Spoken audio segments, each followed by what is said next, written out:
Être acteur sur une course, ça fait du bien. Créer du mouvement sur une course, ça fait du bien. Allez, salut la team, j'espère que vous allez bien. On se retrouve aujourd'hui à la Trétoire, dans la périphérie parisienne. On accompagne Sacha avec son Cannondale. Donc je viens de l'équiper et on va pouvoir voir avec lui comment il se sent pour sa course. Tu vas oser aujourd'hui? Bah voilà, on va essayer là, une semaine un peu compliquée. On m'a cassé mon vélo et ma roue dimanche à ma course. Mais j'ai pu réparer tout ça assez rapidement. Et niveau entraînement, comment t'as fait du coup cette semaine? Du coup j'ai juste eu lundi, mardi en repos, j'ai pu reprendre mercredi, après on a adapté du coup avec ça. Puis après là je rentre de stage, ça fait les 3 semaines que je suis rentré de Chine là. Je vois les effets qui arrivent progressivement. Ouais. D'un stage en altitude, d'avoir fait des bonnes intensités, des bons exos là-bas. Donc les jambes sont bonnes. Les jambes répondaient bien déjà la semaine dernière même si la course a été écourtée. Ok. Le déblocage hier ça s'est bien passé. Ok. Juste là le réveil un peu dur ce matin. 6h du matin. Moi je voulais revenir sur un petit point, la préparation en veille de course. C'est quelque chose d'ultra important qui est souvent négligé et qui peut causer du stress. Tu vois, moi j'aime bien quand j'arrive à une course, sac préparé la veille, bidon préparé la veille, comme ça tout est prêt, on sait où c'est rangé. Comme ça quand on arrive sur la course, tout est carré. Regarder la météo et devant la veille, ça aide à préparer son sac, savoir quel vêtement on va prendre, comme ça on n'a pas de surprise sur place. Se dire ouais on a prévu sur tel mais il faisait beau, peut-être beau, on a de la pluie, il fait froid, comme ça on sait tout et on sait comment se préparer.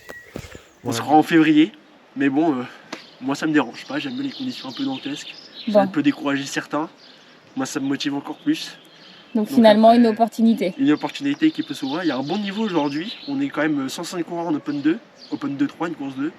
Il y a un très très bon niveau en Ile-de-France avec beaucoup de bons coureurs. Donc avec des bonnes équipes qui sont bien représentées comme le PCO qu'il faudra surveiller aujourd'hui, ils sont 16. Donc quelques gars qui marchent pas mal. T'as une équipe avec toi aujourd'hui ou pas? Ouais, on est 3 là, on est en gros à Aubert on est 10, on est 3 Open 2 et 7 Open 1. On court principalement en Open 1 ou en élite, mais quand on va en Open 2 on est 3 et on va tout faire pour faire des bons résultats là. La dernière fois qu'on a un cours en Open 2, moi je fais 4. La dernière fois un mec il gagne. Donc on essaie de faire tourner, tout le monde aille chercher un bon résultat, donc même si on est moins nombreux, on a de quoi faire. Ok. Et tu penses que tu es plutôt quel type de coureur? Moi je suis un peu passe-partout, moi je suis vraiment l'équipier de luxe. Je suis le mec, tu m'as demandé à rouler tête de peloton longtemps et tout, c'est tout ce que j'aime. Un peu un profil de baroudeur je dirais. D'accord. Les profils, les courses bien dures j'aime bien. Quand ça fait la sélection, si c'est trop facile, c'est pas trop mon dada. Là c'est bien, il y a une bosse de 2 km à 5% de moyenne, donc il y a de quoi faire la sélection et pouvoir partir avec un bon petit groupe et se la mettre bien pendant toute la course. Ok, ça marche. Et pour la course, qu'est-ce que tu as prévu comme alimentation? Alimentation, du coup, notre sponsor avec mon coach, les gels Maxwell. Moi, ces gels-là, je les aime bien, j'apprécie surtout le goût mangue. C'est un truc qui passe bien, j'arrive bien à digérer, donc j'ai pas de problème d'alimentation avec ça. Ok. Et des pâtes de fruits, des catouans, des trucs basiques. Et là, pour une course d'à peu près 90 bornes, tu prends combien de collations? J'essaie de calculer, en fait, moi je calcule plutôt en nombre de glucides par heure. J'essaie de tourner entre 80 et 100, c'est ce que mon estomac supporte. Donc ça correspond, je prends un gel et au moins une pâte avec des boissons isotoniques. Je mange toutes les 30 minutes. J'essaie de manger toutes les 30 minutes. Faut y penser. C'est un truc en course, quand on est focus dans la course, on pense pas à regarder par exemple son compteur, à dire faut qu'on mange. Mais un truc qui est très important, l'alimentation pendant la course, c'est l'hydratation. Avec l'hydratation, je sais que si on s'hydrate pas bien, on est déshydraté, on perd 30 à 40% de notre capacité. Et si on mange pas, on peut faire une fringale et là, course finie quoi. Ouais, c'est clair. Je vais te laisser aller t'échauffer parce que le temps passe, dans une petite demi-heure à toi de jouer. Et puis moi du coup je vais me poster sur le côté de la route pour te passer des bidons si jamais tu as envie et faire des plans extérieurs.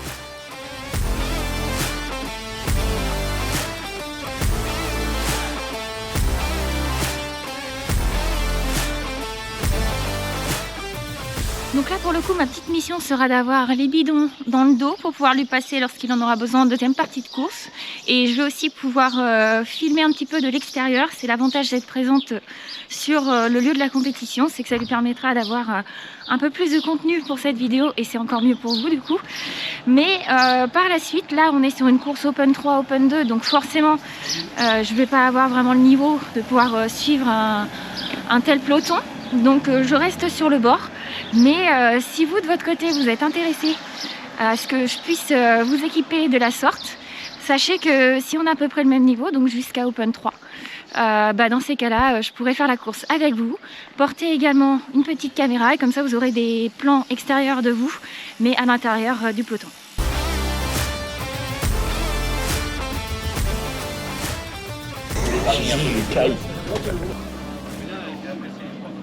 Bon, jeunes gens, amusez-vous bien.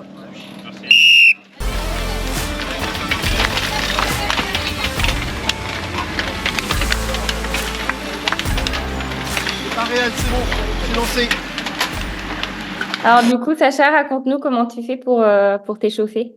Bah, mon échauffement, moi, c'est un échauffement relativement basique. Après, je pense que je pourrais l'améliorer. C'est juste l'histoire de se mettre en jambes pour repérer le circuit, pour repérer les points clés du circuit lorsqu'on peut le faire. Là, c'était un circuit assez long, 13 kilomètres, donc j'allais pas le faire en entier. On va faire. Mais sur des circuits plus courts, repérer le circuit pour noter les zones les points importants, les zones où il y a du vent, où ça peut bordurer. Et en complément de cet échauffement-là, ça va faire des petits sprints pour faire monter le cœur, pour être prêt dès le départ de la course. La plupart du temps, tu es assez acteur dès l'entrée, donc c'est qu'en soit ton échauffement, il n'est pas déconnant. L'échauffement que je préconise, comme tu le fais très bien, des petits sprints.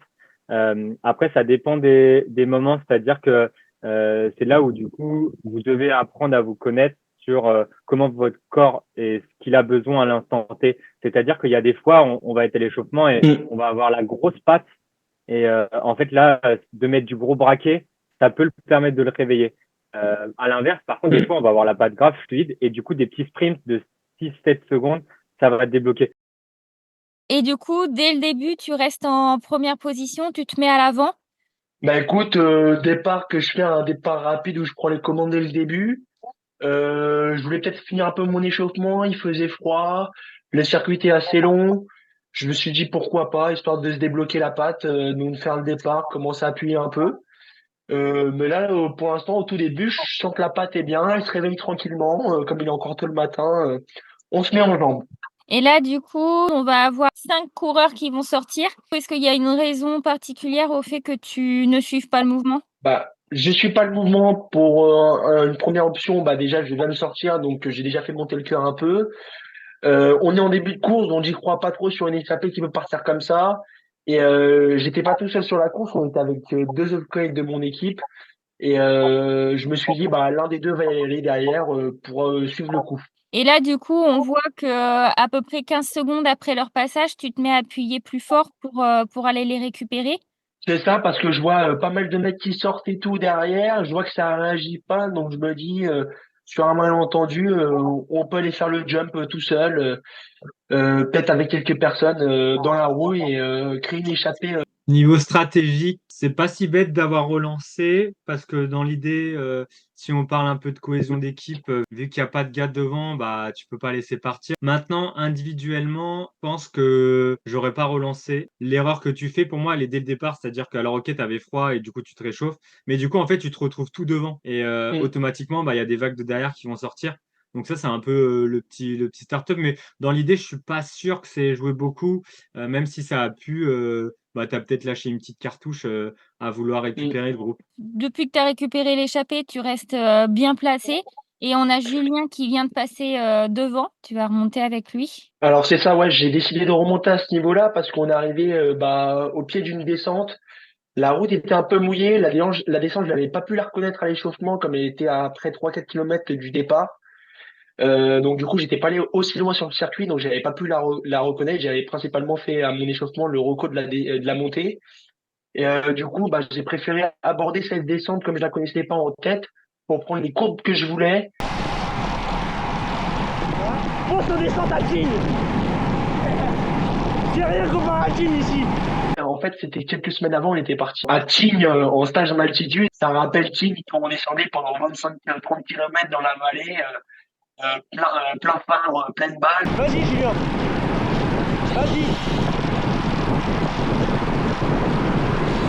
Je dis à Julien d'y aller, je le vois qu'il est mieux placé que moi. Moi, je suis pas très bien placé pour aller chercher le coup.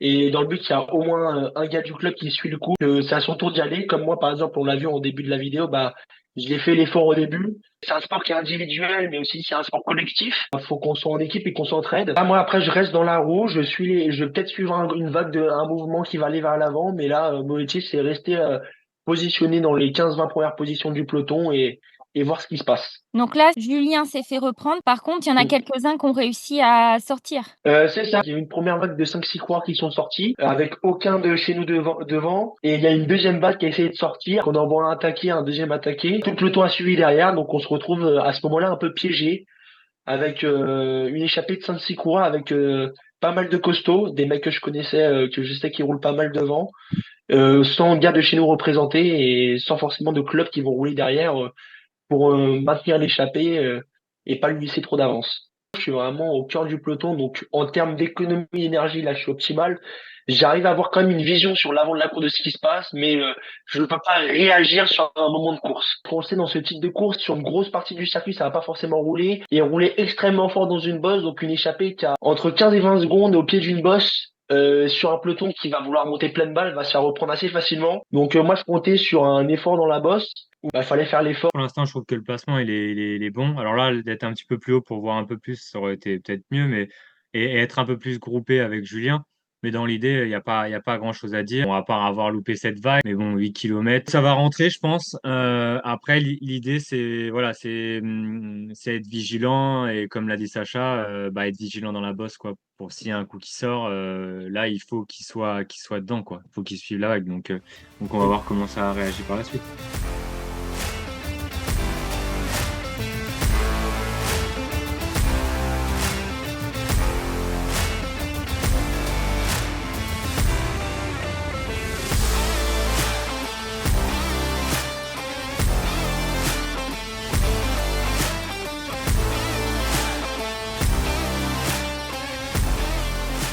Donc, 1 minute plus tard, tu passes vraiment tout devant. Ouais, c'est ça. À ce moment-là, on voit plus du tout l'échappée en point de mire et c'est une notion qui est très importante pour un peloton.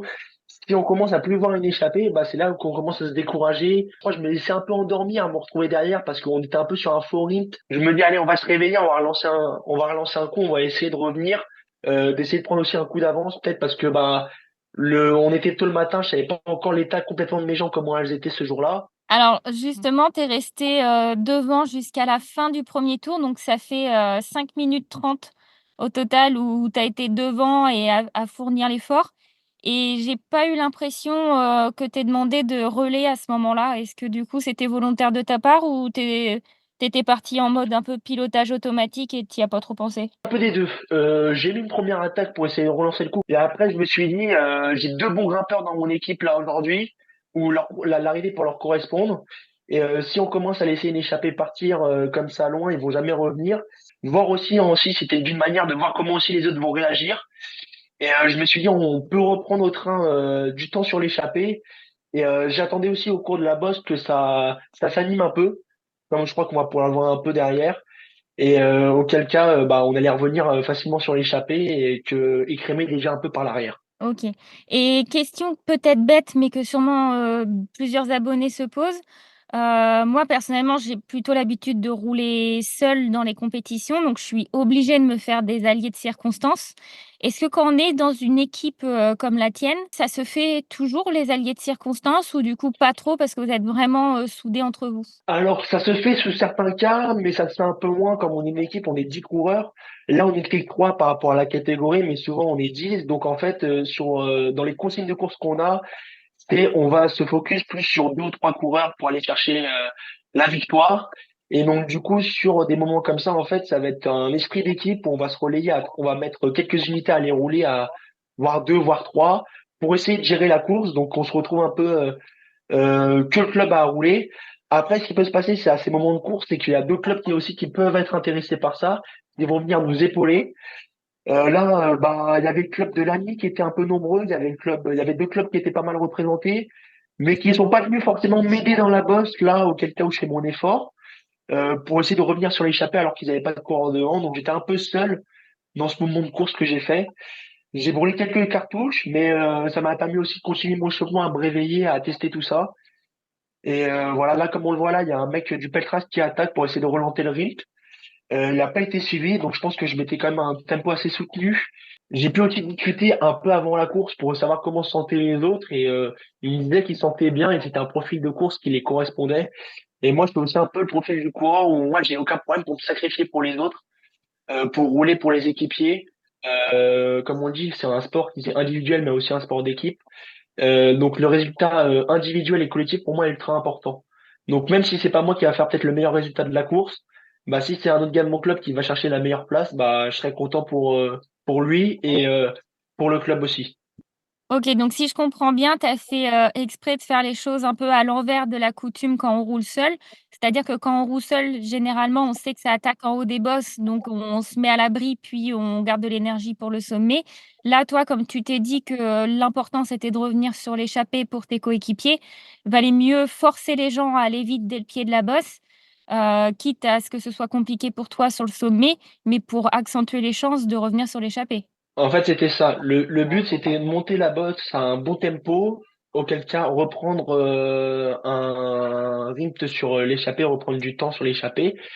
Et sur cette échappée, que mes coéquipiers aient la possibilité de faire le jump, sachant que moi, j'aurais été bien placé pendant toute la bosse. Je me serais retrouvé peut-être en milieu de peloton, pas forcément apte à aller rejouer les premiers rôles devant, mais capable de suivre le coup derrière. J'ai, on peut en discuter. C'est pas la meilleure solution sur ce genre de course. Pour moi, il aurait été plus judicieux de créer plutôt une course de mouvement. Et du coup, là, tes coéquipiers auraient pu contrer aussi ta course de mouvement, entre guillemets. Bah, en fait, vous aurez pu vous retrouver en surnombre ou du moins plus en échapper et créer un peu. C'est un peu comme l'histoire de la ruche. C'est-à-dire que quand tu tapes dans la ruche, tout le monde s'excite, les abeilles vont s'exciter. Et ben là, en fait, c'est ça, c'est vu que tu as imprimé un gros tempo, bah, ça n'a pas trop excité le peloton. Alors que si tu fais une course de mouvement où tu vas exciter tout le monde, bah là, du coup, ça peut partir un peu plus en folie et ça peut rentrer, sachant que tu as 13 bornes, mais la plupart sont encore frais, quoi, tu vois. Donc là, c'est aussi penser à toi, mais collectivement. C'est-à-dire que bah, si tu attaques, alors tu vois, on l'a vu, tu l'as tenté d'ailleurs. Là, au début de la bosse, tu l'as tenté, c'est pas sorti. Bah, tu te relèves et tu peux en mettre une deuxième, tu vois. Ou alors, du coup, le fait que tu aies gardé un tempo, bah, les autres, ils ont dit, bah, il va rouler toute la bosse. Alors que si tu te relèves, ça se trouve, il y en aura un qui est contré. Et là, ça aurait créé une autre course de mouvement. Il y aura un coéquipier à toi qui serait revenu. Toi, tu aurais pu sauter. Et donc, en fait, là, du coup, ça aurait créé vraiment cette émulation vers l'avant. Penser à l'équipe à 80 km de l'arrivée, pour moi, c'est pas encore l'idéal. L'équipe, ça va être plus dans les 50 derniers kilomètres, tu vois, dans les 40 derniers kilomètres, où là, du coup, tu parles avec tes coéquipiers. Mais surtout en Open 2, bah, le but, c'est d'être le plus représenté à l'avant. Et après, tu fais plus, plus vous allez être nombreux à l'avant, comme tu le sais, plus vous allez pouvoir jouer, quoi, tu vois. Être acteur sur une course, ça fait du bien. Créer du mouvement sur une course, ça fait du bien. Et donc, même pour toi, je pense que c'est intéressant en Open 2 de pas rouler. Alors si, quand tu en échappé, de tourner, mais te dire qu'avec les jambes que tu as, tu peux être acteur et tu peux faire la différence là où ça fait mal. Et du coup, vraiment créer cette idée de dire, allez, je crée du mouvement. Plutôt que de suivre, par exemple, en élite, tu vas plus suivre les mouvements. Bah, en Open 2, justement, tu peux te permettre de créer ce mouvement.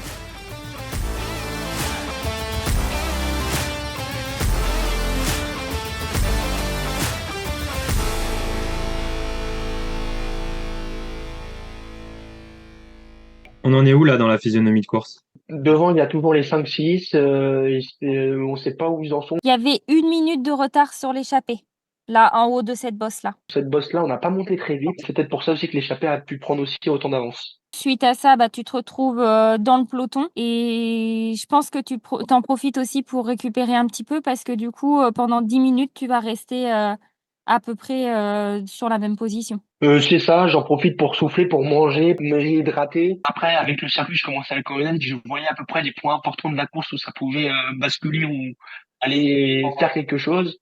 Et c'était principalement sur la bosse et sur cette première partie-là où on voyait, où le vent était de côté, donc on pouvait bordurer et pouvait essayer de faire le forcing et faire des écarts. C'est bien ça, Sacha, ce que tu viens de dire. C'est là où c'est super intéressant, c'est-à-dire que tu as repéré sur le circuit où ça faisait mal. C'est ce qu'on veut inculquer dans ces vidéos. Tu as déterminé les zones dangereuses. Il faut repérer les endroits clés. Les endroits clés où ça fait mal et où la course peut basculer. Là, tu nous as parlé donc de cette bosse, 2 km, donc ça paraît logique que ça fasse mal aux pattes. Et en haut. Et en haut, tu nous dis qu'il y a le vent. Donc là, le vent, il vient de quel côté, du coup, Sacha? Alors le vent vient de la droite, donc ce qui est très important aussi, on le voit pendant pas mal de temps de la course, sur cette longue ligne droite après la bosse.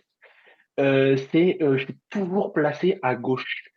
Toujours placé à gauche, pourquoi? Bah, et être abrité au maximum et pas prendre le vent. Du coup, même pendant l'échauffement, bah, repérer d'où vient le vent. Et sachant que les zones où le vent est le plus dangereux, c'est quand il est plutôt de dos ou quand il est de côté où on peut avoir vraiment des bordures. Ouais, donc ça c'est top comme analyse. Maintenant du coup sur les prochaines fois et pour les internautes qui nous écoutent, c'est vraiment être bien placé dans les zones du coup dangereuses comme Sacha l'a dit et être bien placé comme Sacha le fait dans les bordures pour être bien caché du vent et pour être au plus à l'économie. Par contre, tu peux être souvent un petit peu loin dans le peloton sur ces moments clés, donc faire attention à ça sur les prochaines courses, être peut-être mieux placé pour par exemple là s'il y avait une bordure bah, du coup, tu aurais dû réagir, quoi. Donc, bon, sur certaines périodes de la course, on voit que tu es mieux placé que ça. Mais Mm, dans l'idée, c'est super important et ça, c'est top. Et là, bah, ça tombe bien que tu parles de ça. Donc là, on est à nouveau dans la bosse. Sur le pied de la bosse, tu étais un peu dans la boule du peloton. Et du coup, comme mm, ça s'est étiré et qu'il y a un peu de cassure un petit peu partout, tu as quand même bien remonté, tu as fait des sauts à l'avant, de mm, groupe en groupe. Mais du coup, moi, je me mm, suis dit à ce moment-là, quand j'ai vu ça: «Ah bah, c'est dommage qu'il était pas un petit peu plus devant parce que sinon ça aurait été toi dans le contre en vue de l'énergie que tu as dépensée». mm. Bah, c'est ça aussi, ça joue sur le placement. Là, j'ai fait l'effort de faire avant la bosse, de faire les sauts de groupe en groupe pour arriver dans le meilleur groupe, le mieux placé en haut. Si je suis dans un groupe qui est assez actif, on va pouvoir tourner et revenir sur le groupe devant. Ou même si c'est avec des mecs qui roulent assez fort, bah, juste, je vais rester dans leur roue et ils vont me ramener sur le groupe qui est juste devant. Après, le contre, en fait, ça fait le forcing dans la bosse. Ça roule sur la partie donc venteuse qui était exposée au vent, mais ça se fait reprendre et il y a toujours l'échappée. Alors, point important, comme on le voit avant, la bosse a été montée relativement vite, c'est un peu pété de partout. Sur la partie qui était aussi venteuse, ça a roulé fort, donc moi je restais dans les roues. Et derrière, il y avait un gars de l'OCVE qui a voulu essayer de faire le jump tout seul, mais qui n'a pas été suivi. J'essaye aussi de, quand il y a un mec qui attaque, quand c'est pas moi qui attaque, d'essayer de suivre une vague. Et, donc du coup, ça nous a permis de revenir relativement près de l'échappée et de la reprendre plus ou moins après la descente, après une descente qui a été relativement rapide, qui a été fait par c'est le gars d'Argenté qui connaissait très bien les routes et qui a fait qu'on a repris du coup le contre et l'échappée en même temps.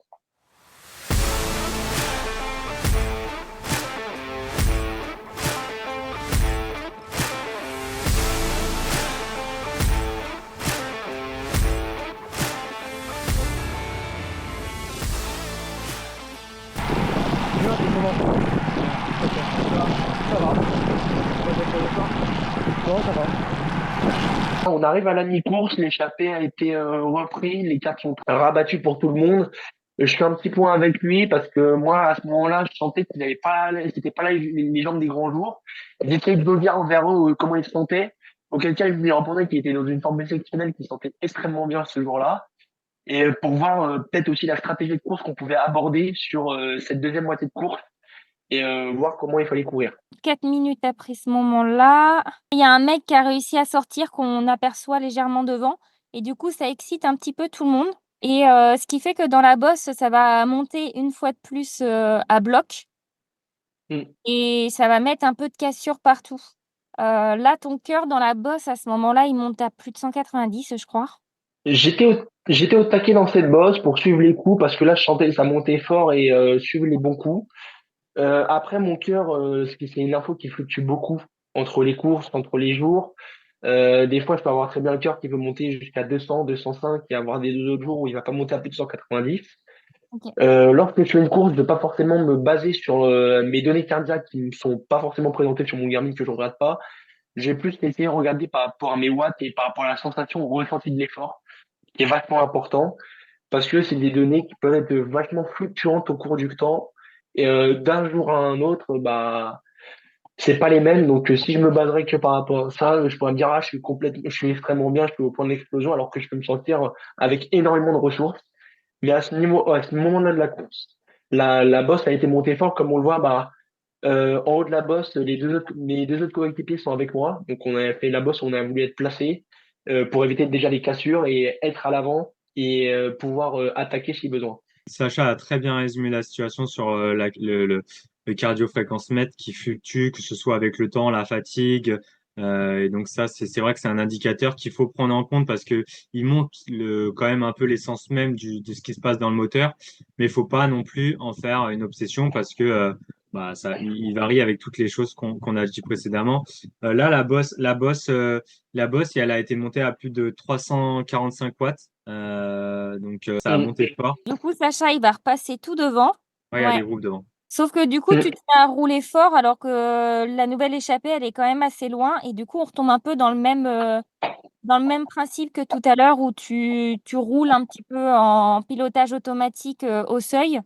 Alors oui, à ce moment-là, en fait, c'est suite après la discussion que j'ai eue avec un de mes coéquipiers où je disais que je ne me sentais pas très bien, j'avais pas forcément les bonnes jambes. Donc je me suis dit, je vais rouler pour eux, je vois un autre coup qui sort, on n'a toujours personne. Et mon objectif à ce moment-là, c'est de se mettre plus ou moins au seuil et rouler un peu, dans le but bah, de maintenir l'échappée à bonne distance pour, dans une seconde vague, qu'ils aillent être capables de faire le jump. Après, leur analyse ont été de ça sert à rien, il y a encore du temps. Eh, je roule pour vous. Je roule pour vous, je suis pas bien moi.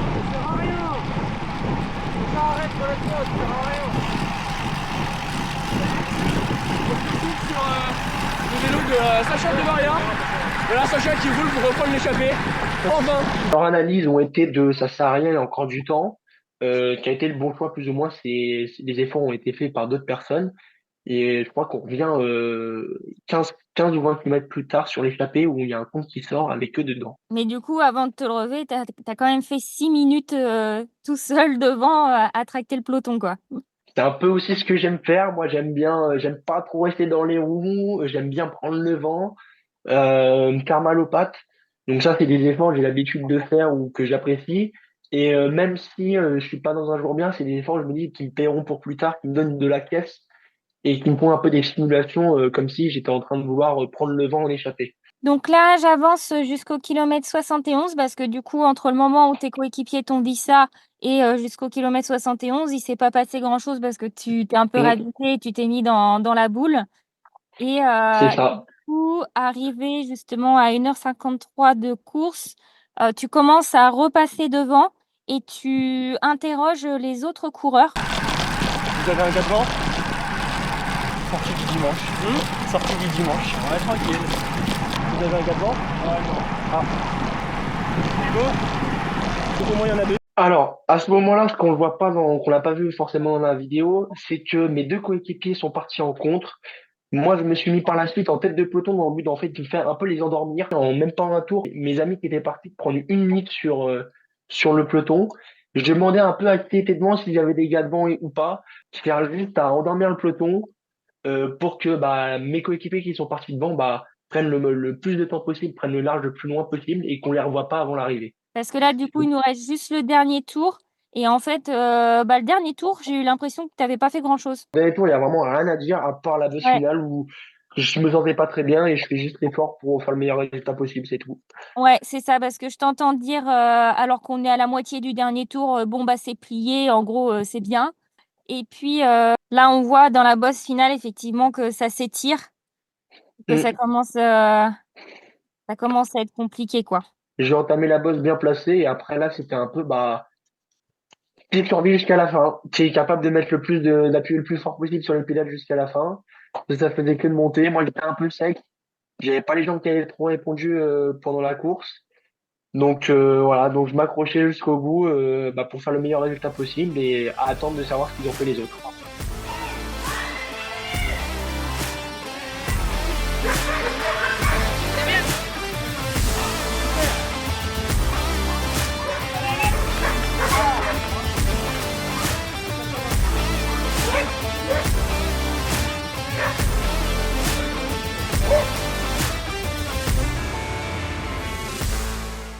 C'est beau ça.